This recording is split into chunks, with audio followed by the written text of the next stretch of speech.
So you can see two poster. Today's our topic is about Monascus. मैं आज Monascus के about बताऊंगी कि मोनास्कस बेसिकली है क्या और मोनास्कस के लिए क्या चीज़ किस चीज़ के लिए हम यूज़ करते हैं, इसके इफ़ेक्ट्स क्या हैं, इसके बेनिफिट्स क्या हैं.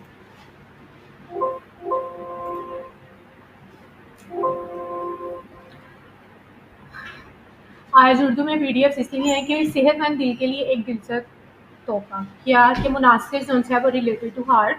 ये हार्ट की तरफ साइंस शो अप कर रहा है कि ये आपके हार्ट के मसल्स को, कार्डियोमायोपैथी को ये क्या करता है, ये स्ट्रॉन्ग करता है कार्डियक मसल्स को. जैसे हम अपना फैट कंज्यूम करते हैं, फैटी फैट्स को कंज्यूम करते हैं, लाइक जैसे हम लोग कुछ भी खा लेते हैं ग्रीसी ऑयल टाइप का, फ्राइज़ हो गए, बर्गर्स हो गए, तो ये क्या है, ये एक फैट की एक क्वांटिटी है जो इसके लिए सेट की गई होती है. कुछ परसेंटेज आपका फैट का होता है, कुछ कार्ब्स का होता है, कुछ प्रोटीन्स का होता है. तो ये क्या है, ये अपने फैट्स को ये कंट्रोल करता है. जैसे कि आप ओबीस हैं, ओबीस एक पेशेंट है, ठीक है, पेशेंट नहीं एक पर्सन लगा लें, तो इसका क्या मतलब है कि अगर वो ओबीस है तो उसका फैटी लीवर मीन्स के फैट ज़्यादा है.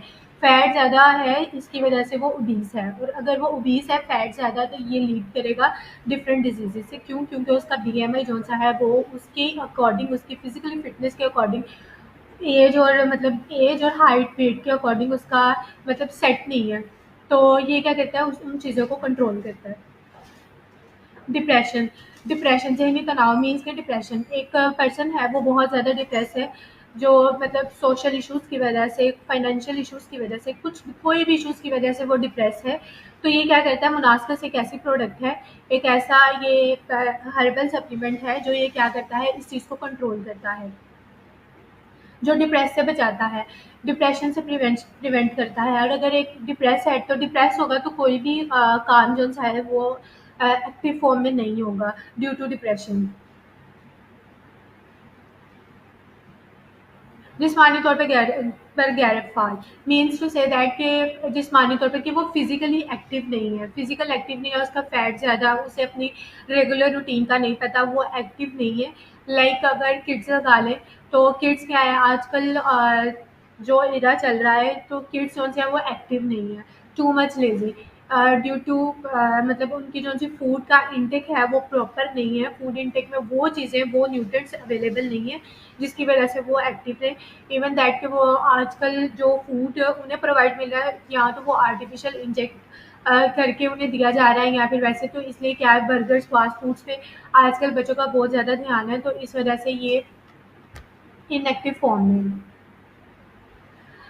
ओबेसिटी. ओबेसिटी में क्या है कि हमें ये नहीं पता कि हमने किस टाइम क्या कंज्यूम करना है.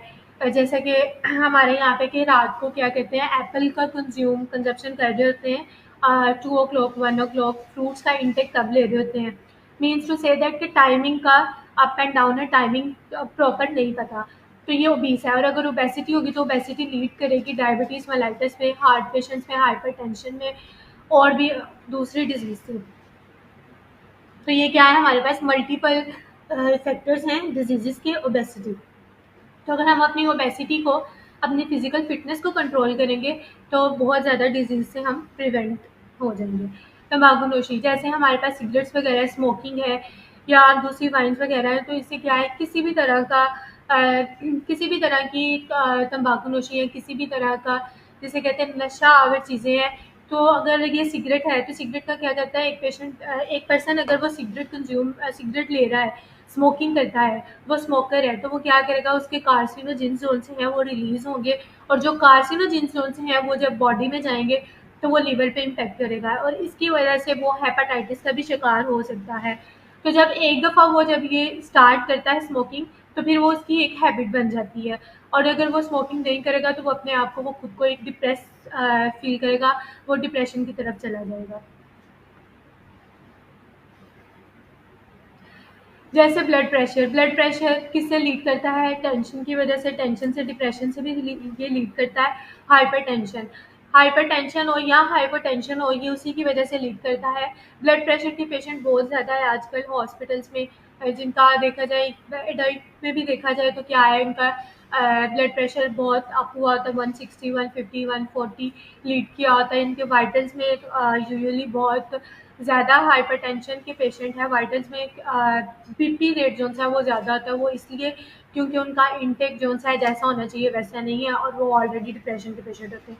दिल का दौरा, दिल के दौरे का मुराद ये है कि कोई भी कार्डियक इशू होना, ठीक है, कार्डियक फेलियर हो जाना, मायोकार्डियल इन्फेक्शन हो जाना, हार्ट अटैक्स वगैरह। तो देखा जाए तो हॉस्पिटल्स में बहुत ज़्यादा जिन्हें कार्डियक डिजीजेस हैं। तो ये हमारे सिर्फ और सिर्फ लाइफस्टाइल एक ऐसा डिस्टर्ब अप एंड डाउन हुआ हुआ है जिसकी वजह से ये सारी डिजीज एडल्ट एज में ही प्रोड्यूस हो जाती हैं। Hyperlipidemia is characterized by excess cholesterol and fatty substance in the blood. इसमें यह है कि अगर आपका लिपिड जोन सा है वो ज़्यादा है लिवर में, या लिवर का फंक्शन ज़्यादा है, एलएफटी आपका बिल्कुल ठीक नहीं है, तो इसे क्या है, कोलेस्ट्रॉल और फैटी सब्सटेंस इन ब्लड, क्या आपके ब्लड में कोलेस्ट्रॉल की क्वांटिटी जो सी है वो नॉर्मल फ्लो में नहीं होता, वो एबनॉर्मेलिटी शो करता है। आपकी आर्टरी जोन सी है वो नैरोइंग हो जाती है, जिसकी वजह से कार्डियक प्रॉब्लम भी हो जाती है, क्योंकि ब्लॉकेज होती है, ब्लड जोन से वो ऑक्सीजनेटेड और डीऑक्सीजनेटेड ब्लड ठीक तरह से नहीं हो पाता, तो वो कोलेस्ट्रॉल और फैटी एसिड जोन से है ना, फैटी सब्सटेंस वो प्रोड्यूस हो जाता है। इसी वजह से कोलेस्ट्रॉल और यूरिक एसिड बहुत कॉमन आज तक चल रहा है। लिखा है कि मर्द और औरत दोनों के लिए दुनिया के सरकर्दा कातिल है। मीन्स के से दैट कि अगर आप डाइट अच्छी नहीं लेंगे, कोई अच्छी चीज़ कंज्यूम नहीं करेंगे, अब फॉर एग्जांपल एक साइड पे बर्गर है और एक साइड पे कुछ भी आपके पास कोई हेल्दी प्रोडक्ट है, लाइक फ्रूट्स का बाउल है, तो आजकल ज़्यादा जो से हैं पर्सन वो किसे ज़्यादा करेंगे प्रेफर, वो फास्ट फूड को करेंगे, बर्गर को करेंगे। तो इसका क्या मेजर की एग्जांपल इसलिए दी गई है कि ये मेजर इशू बन रहा है किसका, कि आपकी चॉइस का, आपकी सिलेक्शन का। जदीद टेक्नोलॉजी और बेहतरीन क्वालिटी के साथ मार्केट की मतलब मीन्स के मुनासिब आपके पास एक एलजी है, ठीक है, ये किंगडम एलजी से डिपेंड करता है। किंगडम एलजी आपके पास किंगडम फंजाई, ये क्या है, हमारे पास एक किंगडम्स है, क्लासिफिकेशन है किंगडम की, जैसे किंगडम मोनेरा हो गया, एनिमिलिया हो गया। तो ये हमारे पास किंगडम फंजाई की है, ये यीस्ट की फर्मेंटेशन से, रेड राइस से बनी हुई है। जैसा कि आपका एक योगर्ट है, योगर्ट कैसे बनता है, मिल्क है, मिल्क में आप थोड़ा सा योगर्ट ऐड करते हो, तो वो बैक्टीरिया जो हैं वो जब कलेक्ट होते हैं, जब आपके पास वो उनकी बाइनरी फिशन के थ्रू सेक्सुअल प्रोडक्शन से थ्रू वो डबल होते हैं, तो वो क्या करता है कि आपके पास योगर्ट आ जाता है, तो वो योगर्ट बनता है। इसी तरह से सिमिलरली ये मुनास्कस एक ऐसी चीज़ है जिसमें डिफरेंट तरह के वाइटामिन हैं, डिफरेंट तरह के आपके पास मिनरल्स हैं। ये मसल्स वीकनेस को दूर करता है, ओबेसिटी को लीड करता है, कार्डियक फेलियर हो गया उसको, कार्डियक प्रॉब्लम्स को ट्रीट करता है, हाइपरटेंशन को लीड करता है, और डिफरेंट चीज़ों को ठीक करता है। सूफरन की एक फंगस है, ये बताया मैंने कि ये फंगस है, ये किंगडम फंजाई से ये लीड करता है। ये फंगस मशरकी एशिया में चावल की शक्ल में कुछ खमीरशुदा खाने की, ये मतलब कि यीस्ट की तरह, यीस्ट के जैसे होता है ना, उसमें एशिया में इस्तेमाल होता है। जैसे योगर्ट है वो भी यीस्ट की फर्मेंटेशन से ही बनता है। मुनास्कस है, ये जाना जाता है जो जिगर में कोलेस्ट्रॉल बनने को रोकता है, कि जिगर में जैसे एलएफटी हो गया, एलएफटी का क्या मतलब है, जैसे हम वाइटल्स बायोकेमिकल टेस्ट करवाते हैं तो उसमें एलएफटी की क्या है, आपको लीवर की लिपिड प्रोफाइल देता है। तो कोलेस्ट्रॉल हो गया, यूरिक एसिड हो गया, तो अगर कोलेस्ट्रॉल या यूरिक एसिड है तो उसके एलएफटी में प्रॉब्लम है। तो ये मुनास्का जो है कोलेस्ट्रॉल, यूरिक एसिड और फैटी एसिड्स को कंट्रोल करता है। ये एक राइस लाइक रेड राइस कौन सा होता है, ये उसकी फॉर्म में ये होता है। तो ये आपके ना खाने की रंगने के तौर पर चीन में इस्तेमाल किया जाता है। ब्राउन राइस हो गया, वाइट राइस हो गया, तो ये क्या करता है, ये राइस की फॉर्म में होता है, तो आप इसे पाउडर फॉर्म में या दूसरी तरह से कंज्यूम कर सकते हैं। यही बताया गया कि सुर्ख खमीर के तौर पे इस्तेमाल होता है। कोलेस्ट्रॉल है जिसमें आपके पास यूरिक एसिड आ गया, कोलेस्ट्रॉल आ गया, फैटी एसिड्स आ गया, ये उन सब चीज़ों को कंट्रोल करता है। ये कैप्सूल की फॉर्म में भी होता है, ये पाउडरी फॉर्म में भी होता है। तो ये अगर आप अपनी लाइफ में इसे डेली तौर पे डेली यूज़ करें तो ये क्या करेगा कि ये बहुत बेनिफिट होगा। Thank you so much. If you have any question then you can ask freely. And secondly अपनी लाइफ में